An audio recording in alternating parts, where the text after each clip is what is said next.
Hello, everybody, and welcome to the Donut Hole, your place where a couple of guys sit around and pontificate about things. My name's Paul, And I'm Jason. and we're coming at you from our studios here in Nashville. It is December 15th, 2019, Sunday. So, anyway, Jason, how was your last week or so? Just dealing with the holiday crowd at work, Yeah, that's always fun. Yeah. So, all right, well, I guess let's go ahead and get into some leftist insanity. That's just a good place to start, I guess, for our show. I got into a big fight with somebody over Snopes online, which was really fucking stupid. But I don't even know where to begin with that. But basically, somebody posted something about Hillary, like a little, memed factoid type thing, and they posted a Snopes thing saying, "Oh, that's false," which maybe it was, maybe it wasn't. I really don't care. But I also pointed out the fact that Snopes is very biased in their fact checking process, which is a fact. They are. Yeah. All the major sources will say they're not, but that's not like if they report something. I mean, they're not going to be completely, absolutely, completely wrong, but they're going to be very biased in the way they report their They're fact checking. they're very legalistic when it comes to talking points they don't like, and they'll pick apart words in articles. But if it's a fact they do like, they don't get so legalistic. No, they just say accept true. it. Yeah, carte blanche. If you were to say, Trump was wiretapped, oh, that's false. They'll say that's false. Well, technically, he was not wiretapped, but he was surveilled. Right. So anybody that says wiretapped, oh, that's going to be false automatically. Well, Right. he was surveilled, and as we're finding out via the impeachment hearings, very erroneously. Actually, I saw something online. There was a line of questioning where basically somebody said, "Oh, so basically the FBI modified facts, knew the information provided with the FISA warrant was false, and on and on and on." And the response was that is correct. That was the response to this. It's Yeah. like, holy crap! And so we got the FBI fraudulently putting forth incorrect data as fact to get fraudulent warrants. To do that surveillance or Yeah. that wiretapping, if you will. I mean, I think the term everybody using that wiretapping was is in kind of the colloquial, not the legalistic definition of a wiretap. Yeah, they get legalistic instead of like, was the spirit of that statement factual? Yes, he was surveilled for a layman's understanding of what that is. That People will say wiretapped. Yeah. right. It conveys the understanding that he was surveilled, but he was not technically wiretapped. No, they didn't actually like literally tap Yeah. into the phone line. No, Right. they just surveilled it. Right. They jumped in on another end using a different technology, but because wiretapping is kind of obsolete at this Yeah. point. So it's like, oh yeah, oh great. So we're gonna play the technical game. Yeah, It's horseshit.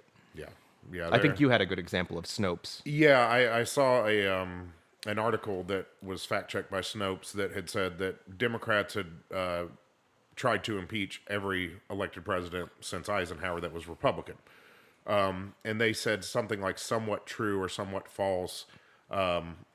But this one was just, they were completely wrong because the article had stated every elected.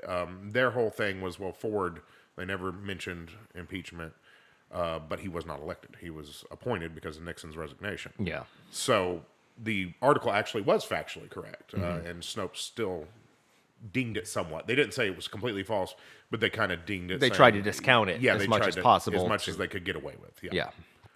In typical, horseshit fashion. yeah. Because that's kind of how things are going these days. Horseshit. But I think people are slowly starting to wake up. I don't get too terribly involved in UK politics because, frankly, I don't give a flying rat's ass. No, I don't either. I don't know the nuances, but But obviously, there's two major parties in the UK. We've got the Conservatives, which are kind of a middle of the road Democrat party, so to speak. yeah, in the U.S., we would think of them like maybe a Bill Clinton era type Democrat.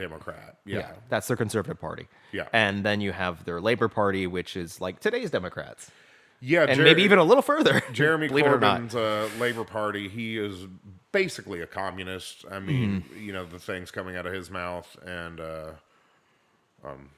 so they rejected that. And a lot of this has to do with Brexit, because you got Boris Johnson now, who's conservative, and they elected this huge conservative majority, and it was looking like they were basically trying to weasel out of the vote for Brexit. Yeah, I've seen that too. This vote happened in 2016? Yeah, the same year 2016. I Trump think got so. Yeah, it elected. was 2016. And they just can't seem to get it done. And it was almost seeming like they were trying to just not do it. And there had even been rumblings of, another referendum and maybe getting a different vote. So, it's kind of this, what we're seeing in the U.S. right now with the whole Trump thing is, well, democracy is all good and fine until you vote for something we don't like, you know. And that's where Brexit to me is a very much like Trump in the U.S.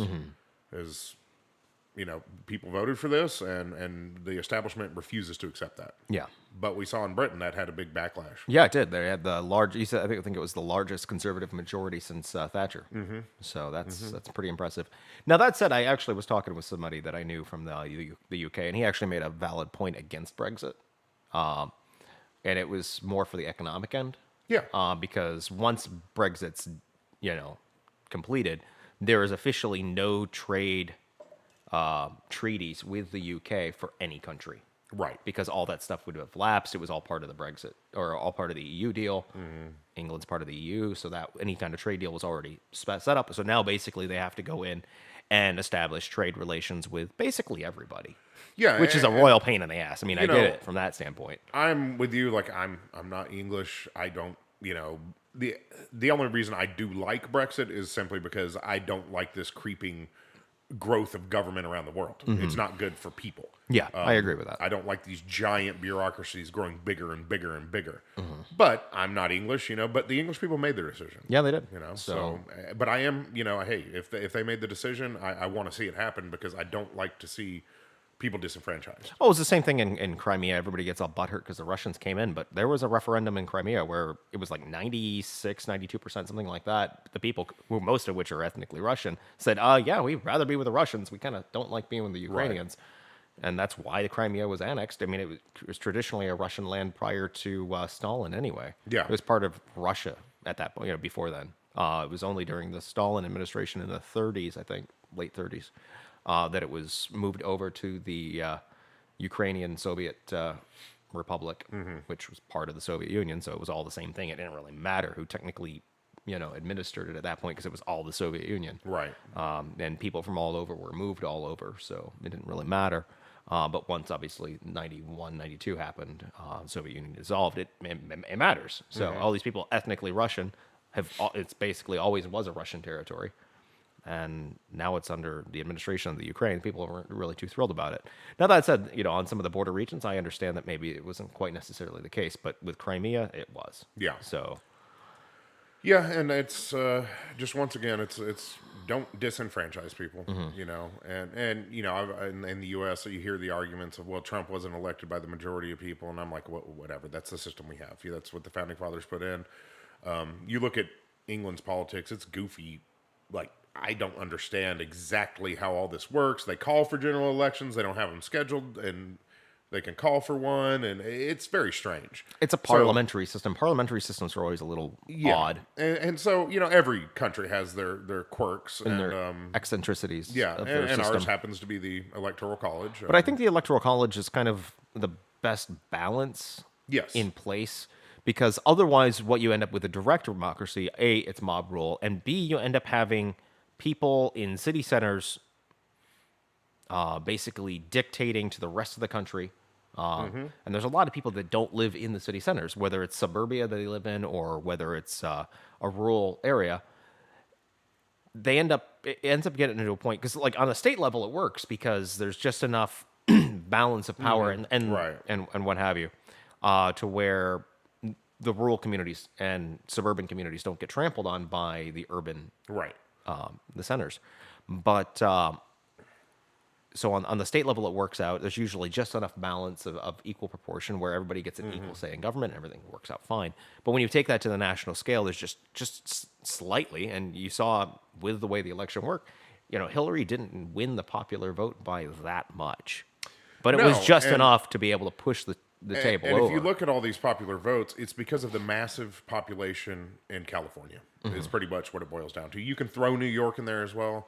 But really, it's and the founding fathers saw that. They saw a situation where they understood, do we want another state? Of course, there was no California back then, but they understood that you have a state like California that has a massive population. Do you want that one state dictating to people 3,000 miles away on the other coast what they should be doing? Yeah. Because when you get into a direct popular vote, that's what you do. Which ultimately brings us to the kind of the notion of what America was supposed to be. It was supposed to be a general federal guideline of these are your, inalienable rights. We provide this, that, and the other, a couple of things, national defense, this, that, and the other, basic federal system and framework. But everything else is decided at the state level. And that's the way it was supposed to be, where you have all these little different microcosms at the state level of different democracy experiments. And if you didn't like the way some things were in one state, well, congratulations, you're all in the same country. You can immigrate to another state and everything's okay. You can try out their version of democracy, Right. or their version of a representative government. And that was kind of the way things were supposed to be. Yeah. But we've gotten so far away from that. And some of that came about during the first American Civil War. Say what you will about it. Yes, slavery was a horrible institution. But at the same time, and I'm not defending slavery in any way, but the notion that states had the right to go about things and decide their own things, their own rules and laws, that should have been kept in place. And that's actually the first time in American history where you actually started to see the change of actually the way we even refer to the country. Before you would say the United States are. The United States are, a fantastic country. But now we don't say that. That sounds really weird to our ears. We'd say Right. the United States is a great country. Yeah. It's because we're all focusing on things at the federal level. Right. When really we're all United States. The states are technically independent Right, countries in a union together. And in a you federal already see union. the left trying to come after the Electoral College. And the Electoral College is not as biased as most people think. No, it it's not. does give people more, somebody in Montana's vote is worth more than a guy in LA. Yes. However, it's only +2 for each state. It's population +2. So, I mean, that was a pretty wise, I think, decision. It's not like they're giving these states +5, +10. It's 2. Everybody gets a base of 2, and then adjust for population. Yeah. So it's not like, so California still gets a pretty substantial vote. I mean, California There's is still a huge powerhouse. chunk. Yeah. But it gives just a little bit more representation to people that are disenfranchised. And really, you would think that with the way the left goes on, that they would be for the empowerment of the disenfranchised. But nope, not if they're going to vote against what we think. If the tides were turned, and everybody in rural areas voted for the left, and everybody in urban centers voted for the right, you could bet your ass that the left would be very pro electoral college. Yeah, because the poor people in the country, they need more help, and that would be their talking points. And they are already disenfranchised by living in these poor areas, but of course, it's the other way around. So, And let's put this into context that some people out there, some fucktards out there that don't really pay attention to things might grasp. Not calling everybody a fucktard out there, but maybe there's one or two that are watching this. Well, maybe one, because there's only 2 people watching to begin with, right? Let's put it in the context of the fucking Hunger Games, right? Because that's a big cultural thing. Everybody's into Hollywood and movies and shit. So let's put it in that analogy. Basically, you've got these city centers, the capital, that are governing the various districts everywhere else, and they get to dictate policy. Do you want to live in that society? Do you want to fucking offer yourself up as tribute for the Hunger Games? I don't think so, because that's kind of what we're getting into, people. well, Seriously. and it's funny. I think we are actively seeing an inversion of the Democrat and Republican parties right now, as far as who votes for them and the populace. The Democrats gave up on poor working people. They gave up on rural and suburban people. They do still fight over the suburbs a bit, but they kind of just figure that's going to go whichever way it goes.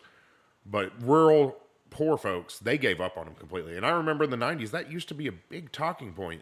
Oh yeah, the factory worker, the poor worker, the working poor. Yeah, the working poor. Yeah, the guy working hard trying to get ahead. The union guys, like those kind of guys too. Yeah, and other than the socialist wing of the Democrats, which they're not specifically saying poor working people, they're just saying give people anything they want. They've given up on these people. And I saw a Wall Street Journal article that was outlining who votes for Republicans, who votes for Democrats. And it's pretty easy to say, cities versus country is kind of where it goes. But it's really economic. Poor people tend to vote Republican now, which is a seismic shift because the new polling dictates, hey, the Midwest starting to go for Trump again. Your Pennsylvania, your Wisconsin. So these places that were traditional Democrat strongholds, because it was full of working class Poor. folks, Yeah. are starting to swing red because At least somebody gives half a rat's ass about them. yes, because Democrats have become cultural elites, and it's all about a cosmopolitan worldview that is city centric. And if you don't fall within that, then you're an ignorant redneck, and that doesn't matter if you're from Pennsylvania or from Tennessee. They think that about anybody. They'll save flyover states. I mean, we all heard Bill Maher's rant on, the poor people and how shitty they are and how they don't like good cuisine, and it's just ridiculous. And I'll tell you what, I like good cuisine, and I'm in a flyover country. yeah, I mean, I'll eat some really weird shit yeah. because I like it. But it's you're starting to see it's becoming more of a cultural shift than a policy shift, which is dangerous. And it's pretty much the elite, like you said, it's this Hunger Games scenario. It's really what it boils. I mean, that's like a really good analogy to kind of draw it in and relate it to some of the people out there that aren't really paying the fuck attention. And let me tell you, the hairstyles of the women It's starting to get there. starting to go Hunger Games or Mad Max. I'm not sure. A little in between, yeah. I don't know. Purple hair. I mean, it's the Hunger Games. Yeah. And it's becoming a big problem. People in Appalachia are dying of overdoses and suicides left and right. You got people in all these poor areas of the country. Nobody cares about them anymore. And not that I particularly think the Republicans do very much, but at least they speak to them. Whereas the Democrats have just given up on that. They just want younger voters, and they want specific niche interest groups. And that's how they make. I mean, the left actually had a point when they were part of a counterculture movement, and it actually worked better in that regard, I think. But now that they've actually become the dominant culture and control the narrative completely, they've gone fucking apeshit crazy. Yeah. Well, it's because I think they came from, from the 60s on, from this counterculture type movement. And now that they've won, because they've won the culture war. Yeah. I mean, we got to be honest about it. The conservatives have lost the culture war completely. And a lot of that's due to conservatives' own fault. I mean, they participate in the things that they preach against all the time.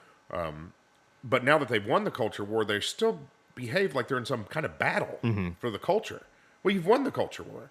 You don't go to rural America in the smallest town and see people who are anti-gay. I mean, you may here and there, but gay people can walk down the street in any town in America.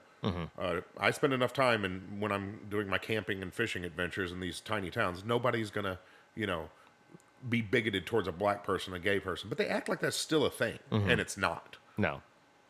And that's where they're getting dangerous, because they're fighting a battle they've already won and that does not exist. And then they've also convinced an entire generation of young people that battle exists. And I'm like, if you think that's the way it is now, you should go back to the 80s. And then, two guys could not walk down the street holding hands because somebody might throw a bottle at them, or even worse. Yeah, I mean, that's kind of what had like the Stonewall riots and stuff like that. And back then, you know what? The gays had every goddamn right to do so because they were getting fucked over. Yeah. I don't think here I am leaning more conservative. I'm even saying, yeah, you're damn right. The gays had a right to fucking riot. Right. So yeah, you guys won. Yeah. To the level of normality. Yes. Okay. To where I'm not going to say that gays shouldn't be able to do their thing. They should. I'm not saying that we should have parades every other day or anything, but they should do their thing. If they want to hold hands as they walk down the street, entering and exiting their club, that knock themselves out. Go ahead. Have fun. Go on a date. Take your boyfriend out to for a nice dinner. Have a glass of wine. Have a good time. Right, and we're there. That nobody's countering that. We live in Nashville, Tennessee, and you see it all the time. This is Nashville, Tennessee. Yeah, no problems. But what I don't like is all these leftist organizations have become bullies now. Yeah. Because they're acting like this war is still going.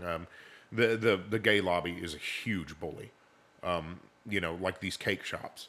It's like, man, why would you want to get a cake from somebody who doesn't believe in your lifestyle, who doesn't want to associate with you? Why would you want to buy a cake from them? Yeah, these people are not denying you basic services. I could totally understand these arguments if it's say, hey, the power company's not turning on our power because we're gay. Yeah, that's screwed up. That's man. fucked up. Yeah, something needs to be done. But And the cake shops didn't deny these people food either. They said, you can buy anything that's pre-made.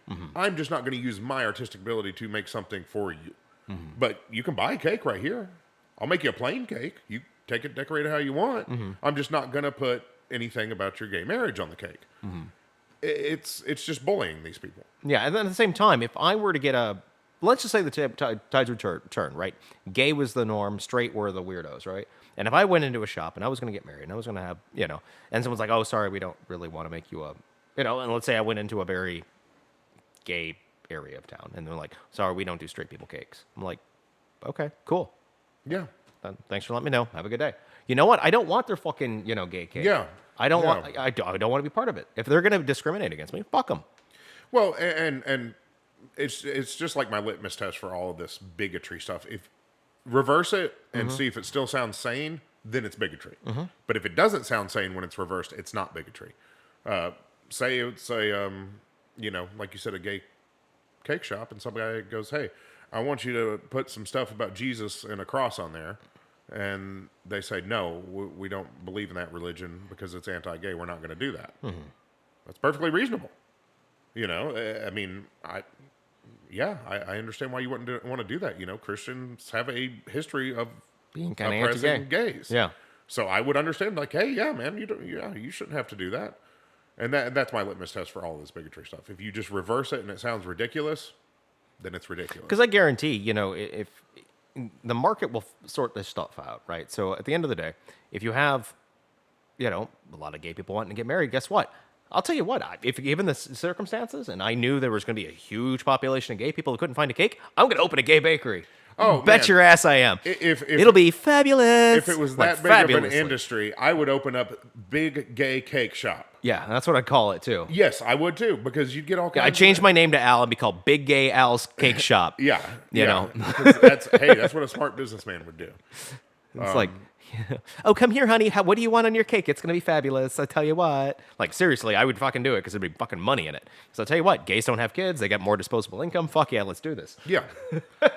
Yeah, and this whole argument that they've convinced everybody of that the whole of society is built on these, has these bases of discrimination here and there and every little thing, it's a complete utter lie. Yeah. It's just bullshit.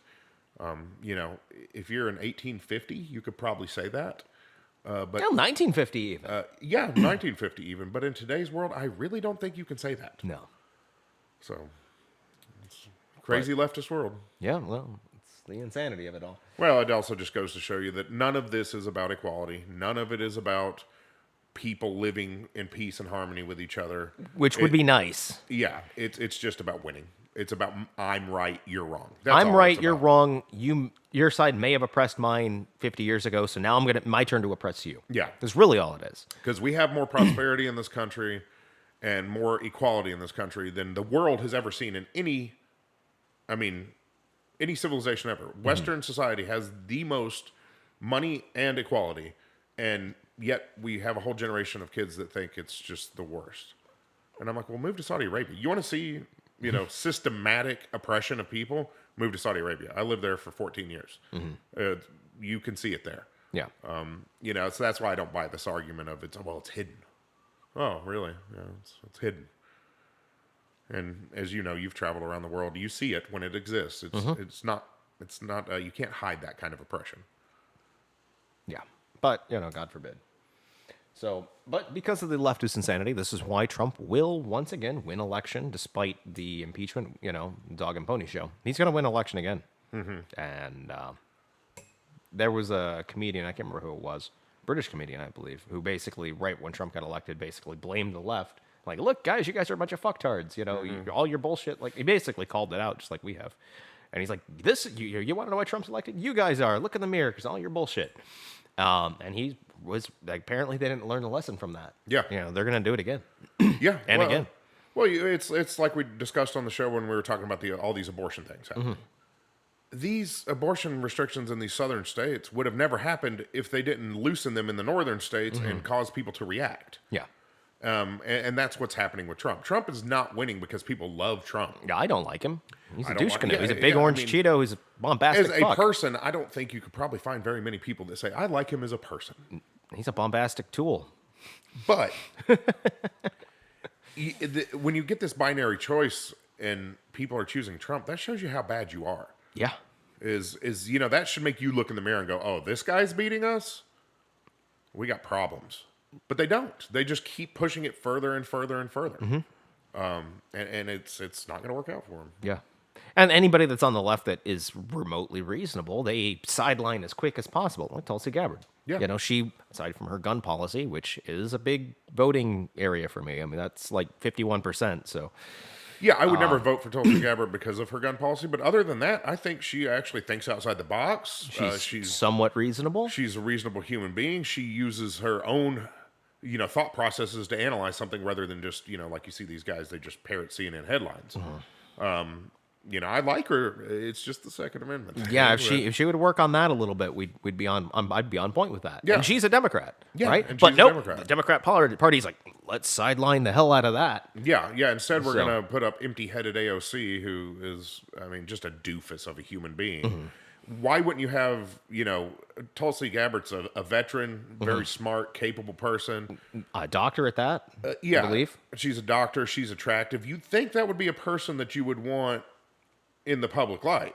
But no. Yes, especially when we also realize that attractive candidates actually do perform better. We learned that with Kennedy. Yeah. If you go back to the Kennedy-Nixon debate, those that heard it on radio are like, oh yeah, Nixon won. Those that saw it on television, Kennedy Yeah, won. because Nixon's ugly. He's sweaty. The lights. Yeah, and Kennedy won. Yeah. Nixon did end up becoming president eventually, but it was it was a strange thing, and that the age of TV has really changed politics. Yeah, so you need an attractive candidate, and she's an attractive lady. She's smart, by and large, decent enough policies on most things, minus the whole two-way thing. I'm going to harp on that because that's a big thing for me. Like I said, that's 51% of what I look at a candidate, Yeah. and then everything else is secondary. Well, and I tell you, this. I used to say this about the Republicans when they were losing office, which right now, people. It's funny how the liberals have won the culture war, but there's more elected Republicans in this country by far than Democrats. But if the Democrats would just be reasonable, I used to say this about Republicans in the '90s. I used to say, well, if Republicans would just drop the religion crap, and they more or less have. they more or less have. They ended up. It took them a long time, but they did it. And all this moralizing, which they've pretty much dropped that, they would win in a landslide, and they did. But now it's the same with the Democrats. If you just were reasonable and say, look, we're not doing any gun control. I'm not getting up here trying to make people get abortions at 9 months. We're not doing any of that. But let's talk about wages and people, people are in these poor areas not making enough money. Let's talk about the quality of our infrastructure, things like that. Hell, I might go vote for them. But when you're assailing basic rights and then you start talking about socialism, no way, man. You're not winning it. Yeah. No way. So, yeah. And that's my big problem with liberals. It's just the insanity of the continual. That's why I hate the term progressive. That's why I recoin it regressive. Yeah, because they feel like they have to keep moving the goalpost, even after they've achieved these big wins. They keep moving it, which is okay to a certain point. Then you cross a line, and that's what they've done. Yeah, well then, the thing is that they're moving the goalpost, right? So right now we're on the American football field. They keep moving it. We're already like halfway. We're like center line down in the soccer field next door. Yeah, and it's yeah. like we're not even playing the same game anymore, guys. Like Right. seriously, what the hell are you doing? Right. Can we like put the field back like to something that resembles the original field so we can play ball? Because this is retarded.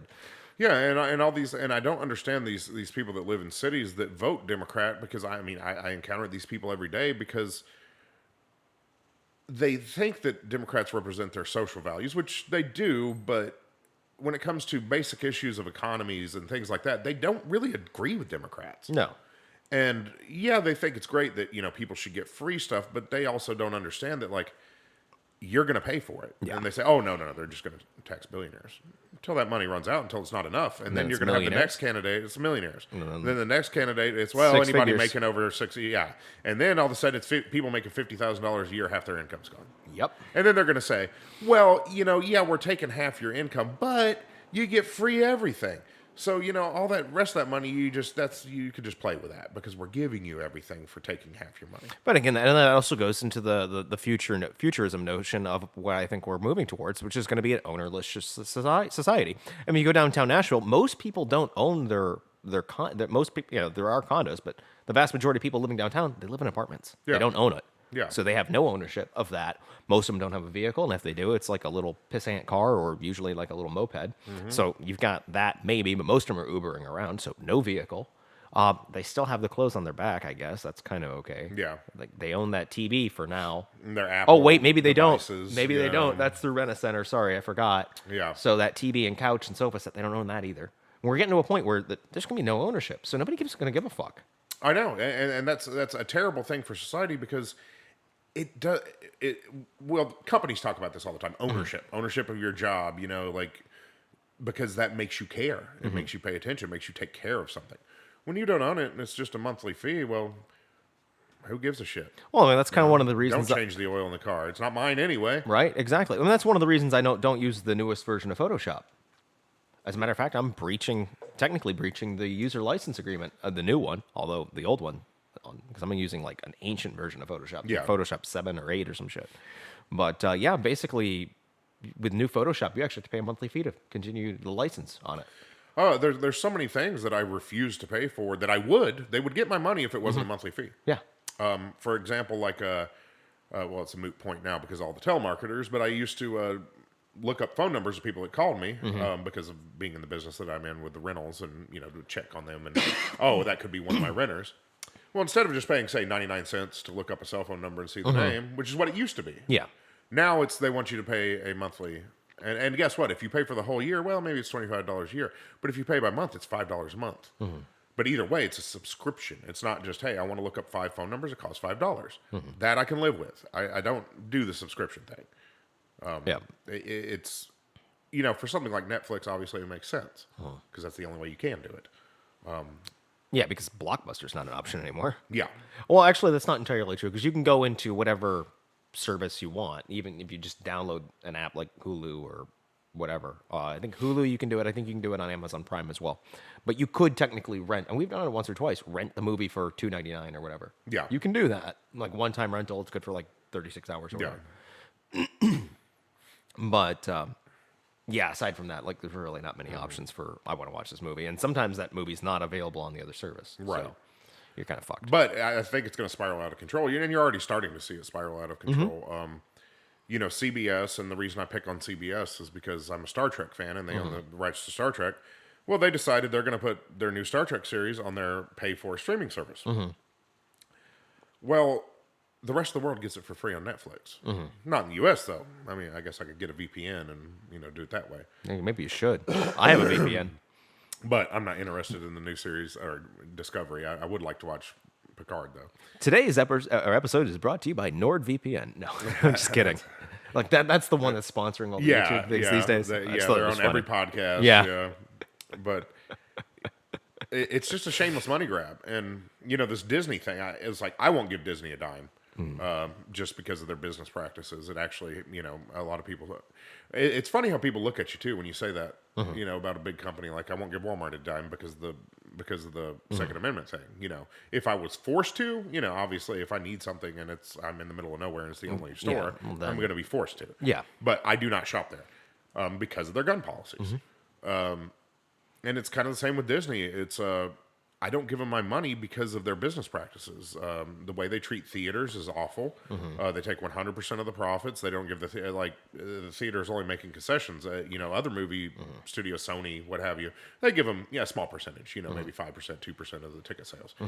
Disney refuses to. Disney refuses to let the employees see the movie for free, which that is pretty much a traditional thing that movie theater employees get to watch the movie for free, and but they refuse to do that. Well, every other studio is like, yeah, sure, fine, we don't care, So they're employees of the movie theater. Let them watch it. It's a perk of working there. Yeah, it's one of the few perks of working there because most of these fuckers are making like minimum wage or just above. And also artistically, they're kind of awful too because they just gobble up franchises and turn them into crap, bubblegum garbage, and so it's also artistically, I'm not a big fan of theirs. But yeah, their business practices are terrible, so I just choose to not give them money. Well, and the new CEO at the helm is also a piece of crap too. Yeah, that doesn't help. Well, and honestly, a lot of it, and this is a small part of it, because I try not to boycott things for stupid like social issues, because it's just petty to me. Because I see the left do it all the time. Like, oh, we don't like Chick-fil-A because they're closed on Sunday or whatever the hell. It's because they're anti-gay. Yeah. Now, like Walmart being anti-Second Amendment, that's against my rights. So, but I also don't like that Disney has to wokeify everthing. that Yeah, they put that's the out. thing these days lately. Yeah. That's not why I boycott them. I boycott them because mostly because they're business practices, but it's annoying. The wokeification of entertainment in general, it's just tiresome. And it's wearing on society. You can see it. You know, people are just. We're way too worried about this crap. Guys. This is why I'm really actually lately, as far as my entertainment. I mean, lately I've been binge watching like independently small little shorts and stuff like that. Like independent films and stuff like that. Really kind of obviously both like science fiction. I've been really hitting on. There's a YouTube channel called Dust. They do a lot of little sci-fi shorts, and I've been enjoying the production quality on some of them is a little shoddy, but how good of a special effects can you do in your basement? I mean, given what they're working with, I think they're doing a pretty good job, and the stories are holding up a little better than a lot of the stuff coming out of Hollywood these days, and I find it more entertaining. Honestly, I've been watching a lot more YouTube lately. Yeah. I found a documentary on there that I enjoyed about some old folks living in the Appalachian Mountains, just living off the land. Yeah. I watched one that was just about a bunch of magic tricks. Yeah. That I was like, oh, I like watching magic tricks. It was cool, Yeah, I watched one I think last week about Rhodesia and during that period of time, so that was cool. You can definitely find some good stuff on there. Yeah. But that just goes to show you that when you're getting the technology to the point where user created content can be Almost as good. have a lot of quality. Yeah, I won't say as good, but it's Getting almost, there. It's close. Getting there. It's viable as an alternative. Yeah, and heck, if people have high dollar PCs, they can make the CGI now at home Pretty good. I've seen some it's not movie quality, but it's getting there. Yeah, it's close. It was movie quality of like 15 years ago. Yeah, For sure. absolutely. It's like exactly on par with. Yeah. So you're seeing, and the reason people are going to the user created content is because the entertainment's crap now. Yeah, it is. It's just mass produced crap, and I think a lot of it is the wokeification, and also a lot of it is there's so much of it. There's only so many talented people, as a percentage. It's like you see these articles online that are written by some 22-year-old moron that because they can't get anybody to write for them because there's a million writer jobs and they don't want to pay anybody. No, actually, worse over. This is something you'd be hard pressed to realize it, but this is actually a fact. So I had a friend of mine. Hey, Martin, shout out to you. If you're watching, you should probably not. But buddy of mine, Martin, used to work for a company called Elance, which I think is now called something else nowadays. But basically, this is a company that if somebody needs an article written on the internet, they basically say, okay, we're going to pay this per word. And he used to make a pretty good living doing that. He would just, get a bunch of contracts, put in a bunch of bids for him, and then just crank out fucking articles on whatever the fuck. They give him like a little bit of topic, a little bit of research material. It's like, write an article. He'd crank out an article. But nowadays, these things are not even like the pace because they've opened it up to and this is another thing too, you start to realize articles are worded a little funny nowadays. Yes, sometimes. they are worded very funny. You know why? Because now they're not written by people from the U.S. or Canada or, in my buddy's case, Belize. They're written by somebody in the Philippines or India or Bangladesh that speak English, but the wording's gonna be a little funny. And yeah, they're not grammatically incorrect, but it's just odd. the syntax is strange. It's not North American syntax, and that's Yeah. why. It's because really nowadays, because the cheapest bidder is going to be the guy in Bangladesh, because he'll do it for $3 for the whole damn article. Yeah. So Well, and that's why I say you see a lot of and it drives me nuts when people base their opinions off these internet articles, and you'll look up the author. There's a lot of just these college kids that are doing it for a lot of it's interns too, yeah. And they don't get paid anything or very little, just base salary, maybe 25 grand, 30 grand a year base salary. And you look up these writers and they're just zero life experience. They just got out of college and people are basing their opinions on these articles. I'm like, you're basing your opinion off an intern's article who's 22 years old. Yeah, it's either that or it's the ones, like I said, that Or the were guy hired. in Bangladesh. Yeah. It's strange. But I think you're seeing that in entertainment too, in TV shows and things. Because how many TV shows are there now? More than there's ever been in the history of mankind. There's only so many good writers, and there's only so many good storytellers. So they're going to have to eventually just hire, and it drives the price down because bigger supply, less price. They're just going to get bad people to write it. And that's kind of what you're seeing now in Hollywood. There's no character development, no story. It's just like, special effects and let's smear some shit on a wall because that's what it is. It's crap. Yeah, it's very formulaic. And you know, as much as everybody loves the Marvel movies, honestly, I won't say sick of them because they do a decent job of being entertaining summer flick. You know, kind of Kind just of, but some of them are better than others. Like some are better. the The first first Captain, Iron Man was great. first Iron Man was all right. First Yeah, Captain America was okay. yeah. But then you go into like the Avengers series and it just kind of gets like, ugh. Oh, that's what. Yeah, the second Guardians of the Galaxy was Oh, just. the first one was fantastic. I liked it. I It was liked it. The great. second one was just I like saw part of it. I'm like, this is crap. it's almost like they didn't Try. Yeah, Yeah, was just it was trash. It was ridiculous. Yeah, trash. But because we're in this society where people don't decide what they want to buy, the companies decide what they want to sell you. Everything's inverted like that. Yeah. People buy what they're told to buy. Well, in the 80s, 90s, early 2000s, even companies had to placate their customers because they're like, well, we got to get them to buy the stuff. We want to do what they want. Not anymore. No, it's like we're gonna put some shit on a shelf and you're gonna buy it. This is something you see like nowadays with the Star Wars merchandise, and this actually shows you how Star Wars is tanking as a franchise, and Disney's starting to realize it, but they're not changing anything to fix it, which is hilarious. But you like back in the day, Star Wars toys used to sell like fucking hotcakes. Yeah. because it was cool. You know, you go back even during George Lucas's shitty prequels, they still sold okay. Yeah, there's all yeah. Nowadays, you go in and you'll see like 25 Ray action figures. Because you got the whole Mary Sue thing going on with that. And it's just like nobody gives a fuck. Like nobody wants to play with that shit. Nobody's Yeah. buying it. Yeah. But here they are just fucking putting the shit on the shelf. And this is something else you're starting to see with especially some of these large media conglomerates is I think they don't care about losing money as long as they're controlling the narrative. Yeah, I think CNN loses money left and right, but its parent company doesn't give a fuck because they control the narrative.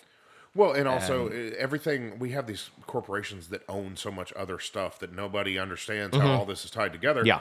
Well, if CNN loses money, but CNN happens to help somebody else make money, you know, there's a larger calculation there that people don't understand. Yeah. And it's hard to understand. I mean, it takes a lot of studying to understand all this stuff.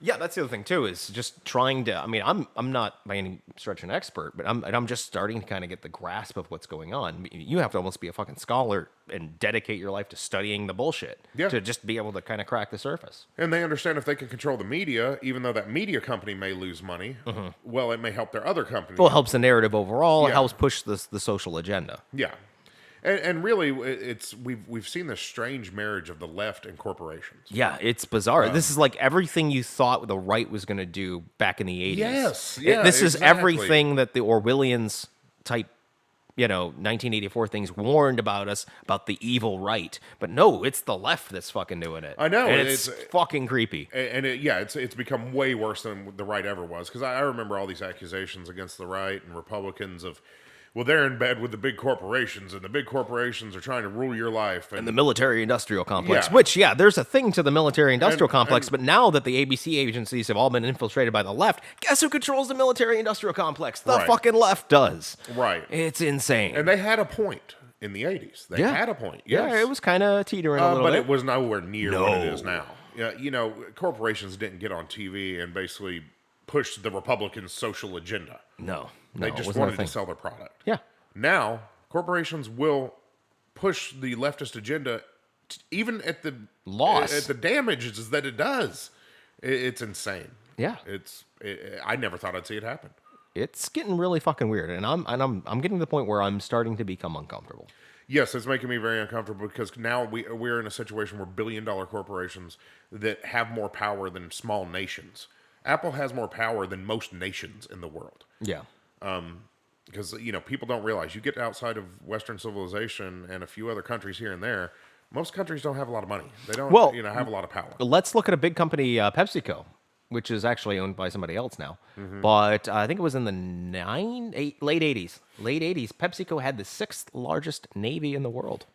Really. Yeah, well, they made a deal with the Soviet Union Ah, to bring Pepsi in because Gorby liked Pepsi. And he's like, yeah, let's bring this into the Soviet Union. I think it was Gorbachev. But he's like, yeah, Pepsi's great. Let's bring this here. Like, what can we sell you? How about vodka and a couple of submarines? Yeah. And they basically did that. yeah. And I don't remember what PepsiCo ended up doing with the submarines or whatever. But for a brief moment, PepsiCo had the 6th largest navy in the world. Nice. But that's what people don't understand and why it's so creepy because they think, oh, it's just an entertainment company or Apple just makes computers. These companies are more powerful than most nations on this planet. Amazon's kind of in the same Now, ballpark. I have to give credit to Amazon because Bezos is a big leftist himself, but Amazon does not really push a leftist agenda. Too much, a little bit, but not too bad. But Amazon itself. I mean, I know he's got other companies that do, but Amazon itself, I got to give them a little bit of credit. They are really just trying to sell your product. They're not trying to push an agenda. And they do offer a platform for people to start small businesses to an extent. Yes. So that is there. Yeah, I'm not totally in love with them, but Yeah. but at the same time, they're not. They don't seem to be on the cutting edge of this social agenda crap like Apple No. and Disney, and it's like you said, it's just frightening. It's just scary. There's no other word for it. Well, it's frightening too because a lot of these companies are being gobbled up by various other companies. So where it's like, oh, there's like 14 companies that fucking control everything. 90% of them are in bed with the left. It's like, holy fuck. Yeah, and the people that follow this agenda, they're not really following it because it's a leftist agenda. They're following it because it's entertainment. And that's what they want is their bread and circuses. And you talk to them and it's scary how the general public, like their mind is just consumed with bread and circuses now. There is no, you don't go into the city and hear people talking about, I fixed my car today, or, I had planted a garden, or, my hobby of, what, Or I just got back from that camping trip. yeah, Or I just went back hunting, from my vacation fishing, or- even. yeah, you don't hear Yeah. that. All you hear about is what movie did you watch? What restaurant did you go to? Mm-hmm. And that's frightening me too because people are completely empty-minded. Yeah. It's all just bread and circuses, literally. Yeah, it's not. Oh, I went to. Oh, let's pick a place domestically. Oh, I went to Gatlinburg the other day. We got to spend a lot of good time outside. The cabin was great. We had a hot tub. Had a good time. No, you hardly even hear that. No, and if you do hear it, it's we went to Gatlinburg. Oh, did you go to this restaurant? Did you go to that bar? Did you watch this movie? It's Yeah. mind-blowing.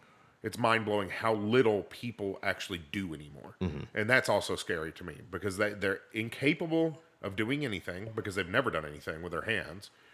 And they can't even conceive of they don't have hobbies. They don't do anything. No, people's hobbies are listen to music, which usually means, Oh yeah, I love hearing people that. Oh, I like to listen to music. Well, so does every other human. That doesn't Yeah. really, unless you're like a guitar player, that doesn't really. yeah, or you do something with music. You Yeah. know? Like if I say, oh, I like to listen to music, I mean, I have a pretty wide array of music taste, plus I'm a DJ, so I mean, there's a little bit of something to it. I actually used to make money with it, so fuck, I kind of have to stay somewhat current with this shit. Although, that said, I'm actually kind of falling behind because I really hate the garbage being put out these days. Yeah. So, like, people will say, I want to listen to Little Doofus, and I'll have to be like, okay, how do you spell Little Doofus? Is it Little, or is it Lil apostrophe, or how are we doing this? I just usually hand him a fucking pen and like write it down for me. I'm like, I oftentimes will say, oh, I can't hear you. It's fucking loud back here, because there's a speaker over there, so Yeah. I can kind of get away with it. But and I'm just like, yeah, I can write it down for me. Yeah, sure. I'll look for a little fucking doofus and fucking play that fucking rap song. But whatever. It's just fucking most of the stuff coming out these days is crap. Well, it's I can't stand it. As James is so fond of saying, it's so true. Society is refusing to turn the page because everything is crap. Yeah. Like you look at the music we play in the bar next door to where I work, 70s rock, because modern music sucks and adult people don't want to listen to it. So you have this strange situation where like 25-year-olds now listen to more 70s rock than I did, and they weren't even around during that time. I mean, I wasn't really old enough to, it's strange, and it's because everything's crap now. It's the same with the movie franchises. We're still talking about the newest Star Wars movie. We're still talking about Marvel movies. Those characters were invented in the 60s and 70s and 80s. And some of them, like if the DC side of it, they were invented in the 20s and 30s. Yes. Yeah, and it's just, we are refusing to turn the page because there's nothing to turn to when it comes to culturally. And that's why they keep bringing on these old, like, oh, let's do some more James Bond. Let's do some more Star Wars. Let's do some more Ghostbusters. Because there's nothing else they can do. Yeah, because they're completely empty. There is nothing. There is no new music. There is no... I was talking with a girl at work, and I said, it's really strange you guys listen to a lot of 60s and 70s music. I know the internet has made a difference where you have access to all this stuff, but I was like, at your age, that would be like me when I was in high school listening to music from the 50s and 40s. And she's like, oh, you guys didn't do that? I'm like, no. No, I mean we were aware of it. We had heard it. You know, our grandparents might play Might it. be listening to you. Maybe if you hear it at your grandparents' But house, like, even oh, okay, that one song's yeah, catchy, even my but parents didn't listen to it. They listened to 60s and 70s. My grandparents listened to 40s and 50s. I listen listened to 80s and 80s 90s. and 90s. Yeah, but there is no. They don't have an identity because everything is so bad that they just latch onto the old stuff, and that's very frightening as well. And I think that's probably why millennials, a lot of the younger ones especially, feel very empty. And you know that you hear that a lot. There's super high depression rates. A lot of them are on Xanax and all this stuff, especially the women. That's not a knock against women. It's just a fact. I mean, almost every woman you meet's on antidepressants now. But they don't have a cohesive culture of their own. All they did was appropriate my generation and my parents' generation culture and try to make it their own. And that's ultimately a meaningless, empty thing. yeah, that's something I notice like when I'm DJing, especially on Friday and Saturday nights because it's a busier place. But it's weird because I'll end up playing like I usually end up playing like a lot of 80s, 90s stuff, early 2000s, and then whatever kind of bullshit because we'll get somebody that wants to go hard and play Kevin Gates or some other bullshit and Yeah. play Little Doofus for me or whatever the fuck. And it's like, all right, and then I got to play that shit. But Yeah. it's like that's a selection, smaller subset of the clientele that comes in. A lot of times people are content with me playing the 80s and 90s stuff in early 2000s. Well, and you see the only two genres that are actually keeping current and selling records is rap and country. Rap, country, a little bit of pop, but pop's kind of Pop's falling all- into both those other two subsets yeah, it's to an falling extent. into those. Yeah, that's why I've never really thought about pop, even like back in the old days, because pop always falls somewhere. It's rock pop, it's country pop, it's rap pop. Yes and no. I mean, boy bands, what would you call that? Oh, that's true. Yeah, but You know. we don't really even have that anymore. No, we don't have boy bands or girl bands. Like, back in the 90s, we had, Spice Girls, we had NSYNC, Backstreet Boys, Westlife, what was the other, 98 Degrees, all that shit. There's nothing like that anymore. No. We don't have anything like that. No, It's like, what well, the fuck? until the 2010s, I thought the 90s was the worst decade of music because Mm-hmm. it was pretty bad. I mean, the closest thing we have to that I'd say is maybe like Justin Timberlake solo, or which is still the same shit, or maybe Bruno Mars. Yeah. he kind of falls in that. I call him more pop than anything else. Yeah, but he can also sometimes edge towards hip hop a little bit. A little 'Cause bit, He'll but- have like rappers guest star on some of his things. Yeah. And Oh, that's something that drives me nuts. Just so and so feature so and so, right? Yeah. And like they'll give me the featured person, and I'm trying to find it because sometimes it's not labeled with featured so and so, and I'm trying to find it. It's like, fuck, that's not right. Who is? And then I have to go to fucking Google, type it in. Oh, this is who it's by, and then have to fucking search it out that way. It's a big pain in the ass. And that half the people these days don't even fucking know who sings a fucking song or even the name of the song. I know. And it That's- drives me fucking nuts as a DJ because it's like Yeah. you want me to play your shitty music that is shit that I don't even listen to in my personal life because it's crap. But you want me to play it? Cool, I'll play it. Throw me $1 in the jar or something nowadays. But half the people don't even fucking do that. So I'm sitting here, I'm trying to find this shit song that you don't know the name of, you don't know the fucking the singer, you don't know shit, and I'm having to fucking come up with like half a misheard line that you have and type it into Google and try to figure it out for you. Yeah. It's like, god damn, you better put something in the fucking jar, motherfucker. Once again, it's just like I was discussing the cultural emptiness. Like, I've never understood. In high school, everybody had their favorite, whether they like country, rap, rock, whatever. They had their favorite bands. They knew the band. They knew the songs on the album. They knew the name of the album, And now, I guess because of the internet culture, I've noticed that too. People, they don't know who sings a song. They don't even know the name of the song. They just, it just happens to be what comes on their Pandora. Yeah, and I'm the weird motherfucker that knows the song Separate Ways is actually not called that. The one by Journey? Yeah. It's called Worlds Apart. But Yeah. nobody else fucking knows that. Everyone's going to call it Separate Ways. Well, no, it's actually called Worlds Apart, motherfuckers. But, you Right. know, I'll give you a slight pass on Oh that yeah, one. at least they're getting the point across. Yeah, they're getting the point across. Journey, Separate Ways. Okay, Journey, Worlds Apart. I start typing it in. And they're Journey's like, what? a perfect example of Journey is more popular now than it was in the 80s. Yeah. It blows my mind. I mean, yeah, we all listened to that in the 80s. No, same thing with you Queen. know. Queen's the same way. Yeah, Queen's more popular now than it ever was in the 70s and 80s. It blows my mind. It's No, that said, I like both groups. I mean, I'm not going to. oh no, I think both groups are actually pretty good, but it's like, man, have a cultural identity. That's what, and my generation, we already did it in the 90s. We already had grunge rock, which some of it was great, and as I've gotten older, I've realized that 90s music, yes, it did suck, but at least we did something. As a generation, everybody had their own little thing. Some guys were into Garth Brooks. There were different people had different styles and listened to different things. Now it's just The same yeah, homogenized everybody's mix of shit. and everybody's just glommed together. You know, there is no. I mean, you still, you know, you might have the country boy who wears his country stuff, but it's rare. But You I'll tell know, you what, he's still, oh, you play the Old Town Road. Yeah, I'm going to take my horse to the Old Town Road. Yeah, no, they're still going to be down with that. Got the Yeah. horses in the back. You know, fucking, like, what the fuck? They But- still, the country boy is still going to fucking jam out to that track. And it's like, I think it's made. what the fuck? I think And it's you know made what? people dumber. And at the same time, he's also going to be like, oh, you going to play 50 Cent in the club. He's going to be Right, fucking down with that yeah. too. It's like, what the fuck? Yes. You're the country guy. All those country kids I worked with on like, Gallatin oh when my I worked up, they God. were all the same. What do you listen to? Rap and country, which once again is the only two genres selling any albums right now. Yeah. And country's not even really country. It's kind of like this garbage country, like this overproduced shit. Yeah, and it's bro country too. It's, Yeah, it's so terrible. It's like, I got a truck and some whiskey. Oh, I hate it when and they that's play. what we're going to they play it do. in the break room at work and in the oh, locker God. room, and when they rotate different genres. Hell, even fucking Lady Gaga's dropped the whole pop shit, and she's in the fucking singing country now, too. Yeah, Or Yeah, quasi bullshit country. it's crazy.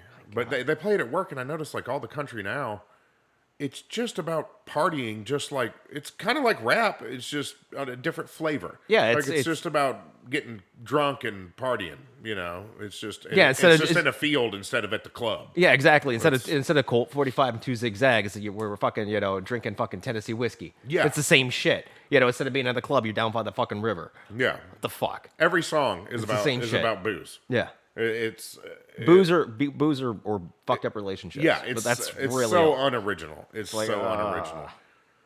It's so frustrating, and I'm sure there's still a lot of good artists out there. Because sometimes I'll go online and see something on YouTube, and be like, oh yeah, that's unique, cool thing. But you have to actually actively search for it because everything's become so mass-produced garbage that it doesn't get promoted. And then you have like a lot of very talented people putting out shit music because they're doing it to make money.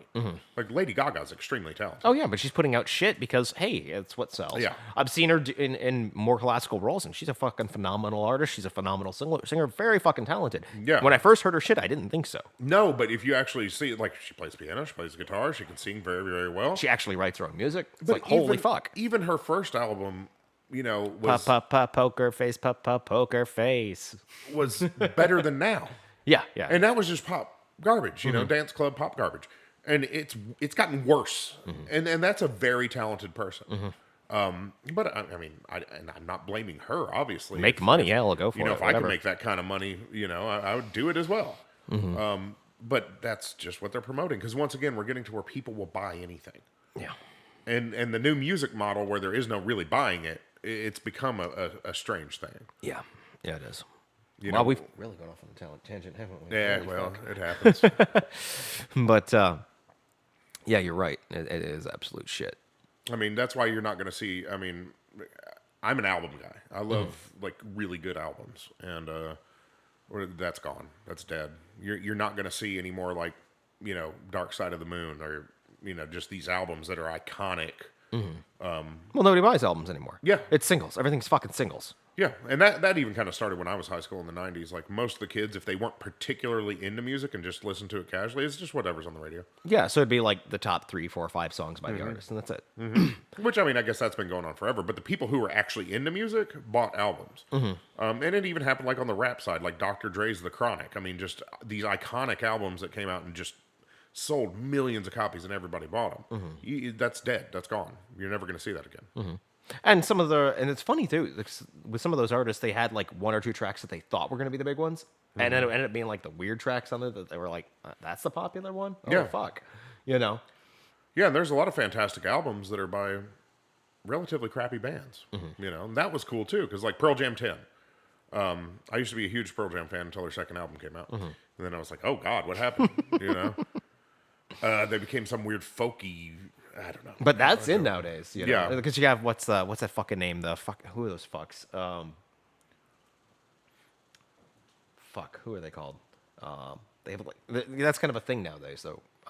Oh yeah, the folky. The folky, Yeah, I didn't like it in the 70s and 60s. I don't like it now. I will wait for you. Fuck, who sings that one? Not that I listen to it, because I don't, because it's shit. So I try not to fucking know who it is. Oh, I got my phone. I can look it up. I can always cut to this too later, so I don't look like a fucking idiot. I will.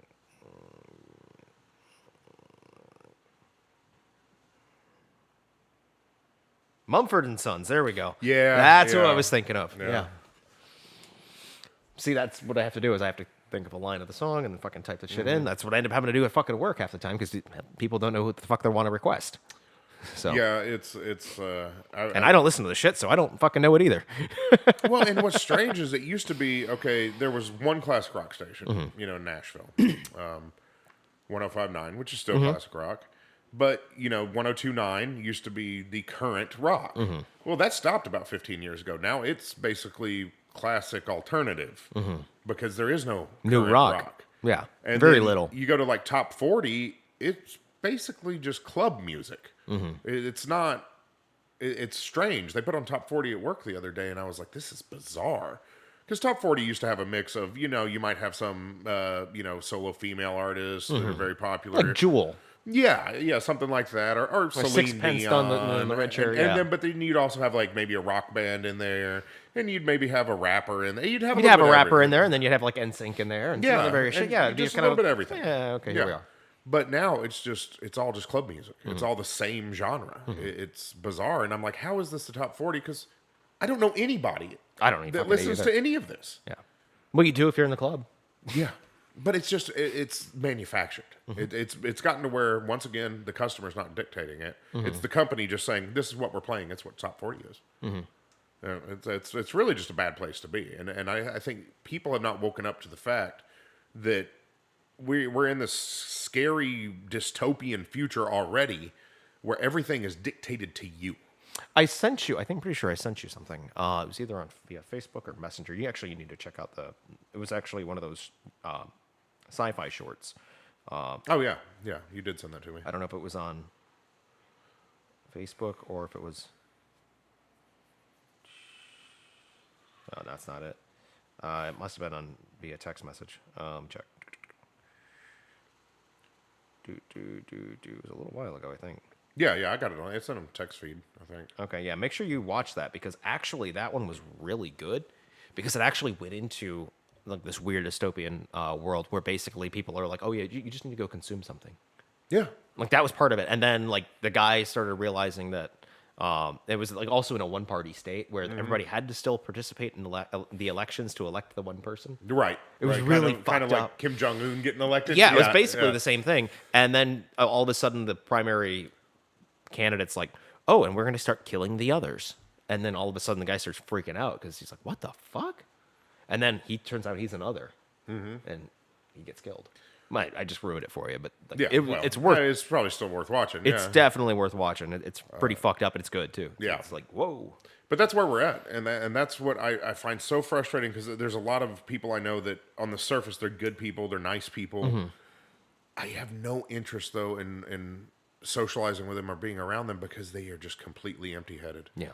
Everything is dictated by it's like Big Brother in 1984. Everything's dictated by Big Brother. It is. It's like I said. The thing is, there was always the notion of who's got it. Who's got it? Is it Orwell or is it Huxley? And everyone for the longest time thought it was Orwell. And turned out it's more like Huxley. But really, truth of the matter is, it's like an illegitimate child of both. Yeah, because it's slowly becoming that. The take your somas and go have a bunch of orgies and that's you'll be totally happy. Brave New World. Huxley was right about that. We have that. Yeah. But also the other side of Big Brother controls your thoughts.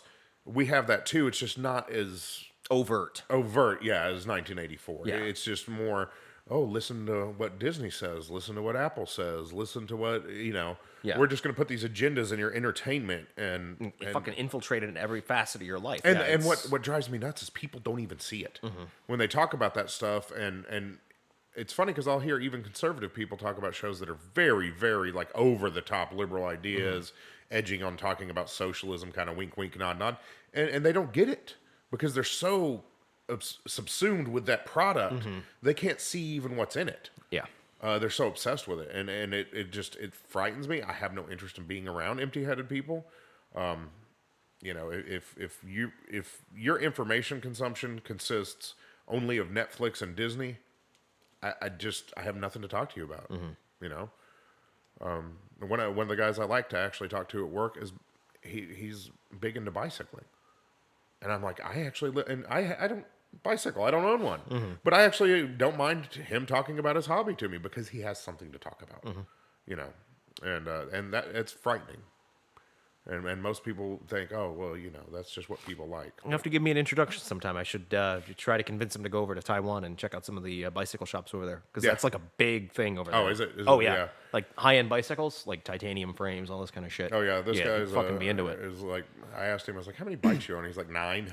Yeah. And He needs. and he buys like $1,000 bikes. He's not. He needs to come with me then, Yeah. and I could probably get him into some of the factory floors and get him some, custom made stuff. Yeah, because he's like, I have single gears, road bike to go back and forth to work. Got a mountain bike, got a gravel bike. I mean, he's really Yeah. deep into it. And like I'm not into bikes, but I'll be into bringing him over there and taking him to a factory. But he's or also something like very into camping, and that's how we kind of There you go. struck up our work friendship there. that. Yeah. And I don't mind listening to him talk about his bicycling, even got though I something. have zero interest in bicycling, because it's a real hobby he engages in. He's got an opinion. He has an idea that he has researched himself. It's of substance. It's not just empty-headed Bullshit. shit. Yeah.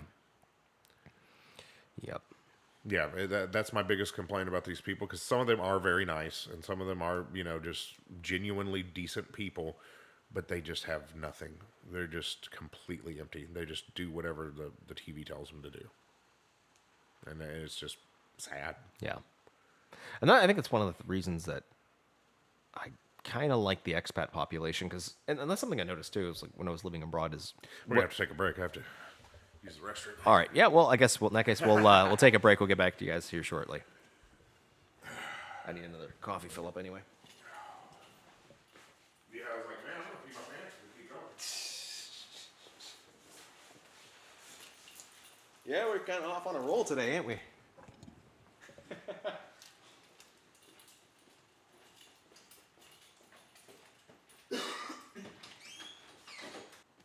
Alrighty, folks, we're back from the break. Kind of thing I was going to get into right before it was the thing I noticed because we were talking about hobbies and people having actually substance to their life. The one thing I did like about living as an expat, even if I was with people from more of a different political ideology, but we all kind of got along because we at least had that hobby of exploring and travel behind it. And that's something I've noticed with any kind of expat that you meet. You can usually, even if you're from vast different, walks of life back home and you would never associate, you still have that in common. So that's something, and that's a kind of a hobby that you can, because you're more outgoing and you're willing to try new things, that you can at least have that. And Yeah. that's always really pleasant. I find that anybody that I meet, even from, that lived in different countries than the ones I've visited, you have that almost shared connection, which is pretty cool. Yeah, and they tend to be more unique individuals as well, because they've had different life experiences. Yeah. They've experienced more than just what's outside of their front door. Exactly.